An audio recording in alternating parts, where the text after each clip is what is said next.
తీసుకొచ్చి గౌరవ కలెక్టర్ గారు ఆర్టీఓ గారి కార్యక్రమాన్ని ఎమ్మెల్యే గారి ఆధ్వర్యంలో ప్రారంభిస్తున్నారు.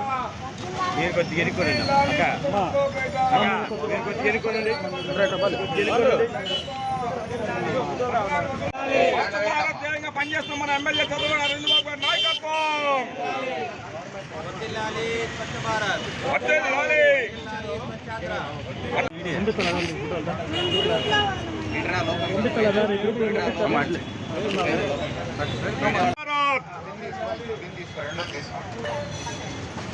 మూడవ శనివారం మనం చేస్తున్నటువంటి స్వర్ణాంధ్ర స్వచ్ఛాంధ్రలో భాగంగా ఈరోజు ఈ శనివారం లేదా ఈ నెల మనకున్నటువంటి థీమ్ ఏంటంటే మన ఇంట్లో పనికిరాని పాడైపోయినటువంటి ఎలక్ట్రానిక్ వస్తువులు. ఇప్పుడు మన ఇళ్ళల్లో చూస్తూ ఉంటాం, ఎప్పుడెప్పుడో కొన్న సెల్ ఫోన్లు, దాని ఛార్జర్లు, ఈ దోమల బ్యాట్లు, అట్లాగే పిల్లలు ఆడుకునే కార్లు, రిమోట్ కార్లు, దాని రిమోట్లు, ఇవన్నీ కూడా వాడుకొని పాడైపోయాక ఏం చేయాలో అర్థం కాదు మనకి. ఆ కబోర్డ్లోనో అటక మీదన పెట్టేసి కవర్లు వేసి పెట్టేసి ఉంటాం. దానివల్ల ఇంట్లో ఉన్నటువంటి వాతావరణం కలుషితమయ్యే అవకాశం ఉంది. దాంట్లో బ్యాటరీలు ఉంటాయి, అవి లీక్ అవుతూ ఉంటాయి. వీటి వల్ల మనకు ఉపయోగం లేదు, ఇంట్లో అడ్డం తప్పితే ఏం ఉపయోగం లేదు. సో ఈ యొక్క ఎలక్ట్రానిక్ వేస్ట్ అంతా కూడా పర్యావరణానికి ఎంతో ముప్పు కలిగించేటటువంటి అంశాలు.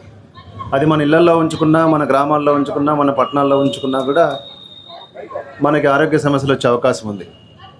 సో గౌరవ ముఖ్యమంత్రి గారు ఆదేశాల మేరకు, వారి యొక్క పిలుపు మేరకు మనము ప్రతి నెల ఈ స్వర్ణాంధ్ర స్వచ్ఛాంధ్ర కార్యక్రమం చేస్తున్నాము. ఈ నెలలో ఈ ఎలక్ట్రానిక్ వ్యర్థాల మీద మనము ఫైట్ చేస్తున్నాం. సో ఇవన్నీ తీసుకొని ఏం చేస్తారని మీకు డౌట్ రావచ్చు. ఇవన్నీ తీసుకొని వెళ్ళి కొన్ని మహిళా సంఘాల వాళ్ళకి ట్రైనింగ్ ఇచ్చి, లేదా ట్రైన్డ్ ఉన్నటువంటి కొంతమంది తీసుకుని వచ్చి దీంట్లో పనికొచ్చే విడి భాగాలు ఏమైనా ఉంటే తీసుకుంటారు.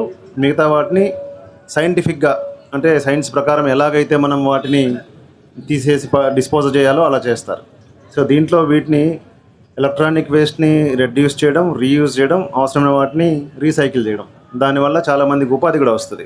ఇప్పుడు ఇంట్లో పెట్టుకున్న దానివల్ల ఉపయోగం లేదు. టీవీ ఉందనుకోండి, దీంట్లో ఏమైనా చిన్న చిన్న కండెన్సర్లు, కెపాసిటర్లు, లేకపోతే ఏమన్నా రెసిస్టెన్స్లు, మదర్ బోర్డ్ లాంటివి ఉంటాయి. అలాంటివి వేరే చోట్ల ఎక్కడైనా వాడుకునేదానికి అవకాశం ఉంటుంది. సో పనికొచ్చిన వాటిని వాడుకుంటాం, పనికిరాని వాటిని సైంటిఫిక్గా డిస్పోజ్ చేస్తాం. సో దీనివల్ల మనకి కొంతమందికి ఉపాధి కూడా వచ్చే అవకాశం ఉంది.